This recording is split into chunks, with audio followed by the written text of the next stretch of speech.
नमस्कार, श्रमिक मंत्र न्यूज में आपका स्वागत है। आप देख रहे हैं श्रमिक मंत्र न्यूज और मैं हूं आलोक शर्मा। आज फिर से हाजिर हूं आज की अहम खबर के साथ। स्वर्गीय हेमवती नंदन बहुगुणा, जिन्हें हिमालय का पुत्र कहा जाता था और जो पूर्व में मुख्यमंत्री भी रहे, की पुण्यतिथि पर आज उन्हें भावभीनी श्रद्धांजलि अर्पित की जा रही है। उन्होंने अपनी सादगी, दूरदर्शिता और जनसेवा के प्रति समर्पण के माध्यम से भारतीय राजनीति में एक अनुकरणीय आदर्श स्थापित किया था। एक ऐसे नेता जिन्होंने राजनीतिक सत्ता को सेवा का माध्यम बना दिया।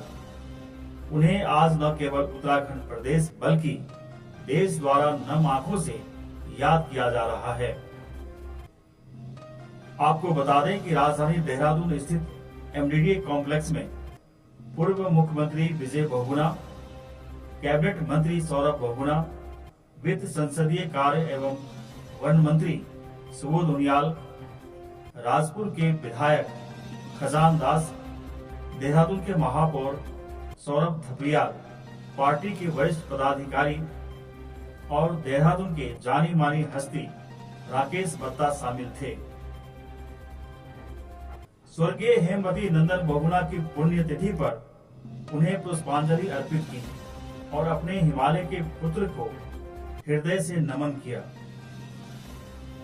इस बीच स्वर्गीय हेमवती नंदन बहुगुणा के पुत्र और पूर्व मुख्यमंत्री विजय बहुगुणा ने श्रमिक मंत्र संवाददाता को बताया कि उनके स्वर्गीय पिता अपने संघर्षों के लिए जाने जाते थे। वे लोगों के लिए प्रेरणा स्रोत थे और आज भी हमें उनके आदर्शों को आगे बढ़ाने चाहिए। उत्तर प्रदेश के पूर्व मुख्यमंत्री स्वर्गीय हेमवती नंदन बहुगुणा की पुण्यतिथि के अवसर पर सूबे के मुख्यमंत्री पुष्कर सिंह धामी ने मुख्यमंत्री आवास पर उनके चित्र पर पुष्पांजलि अर्पित कर उन्हें भावभीनी श्रद्धांजलि दी।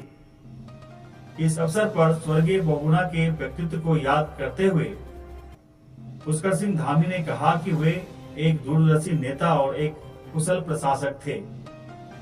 अपने पूरे राजनीतिक जीवन में उन्होंने जनहित को सदैव सर्वोपरि रखा और समाज के कमजोर वर्गों के उत्थान के लिए वह निरंतर कार्य करते रहे। नंदन बहुगुणा जी का राजनीति की किस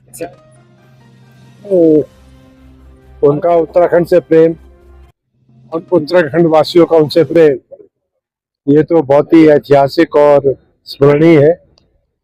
आज उनकी जयंती है, हम लोग सब श्रद्धांजलि दे रहे हैं। श्रद्धांजलि क्या, उनका पथ पे चलने का प्रयास करें, यही सच्ची श्रद्धांजलि होगी। और उत्तराखंड से उनका जो प्रेम है, यहाँ अलग पृथक मंत्रालय बनाया, ये दोनों विश्वविद्यालय बनाए और शुरू से ही एक पर्वतीय क्षेत्र से, हालांकि राजनीति इलाहाबाद से शुरू करी, तो आज हम जो भी उनके साथ रहे, परिवार के लोग, उनका परिवार तो बहुत बड़ा था, जो हमारे अगल बगल खड़े ये भी उनके परिवार ही करना।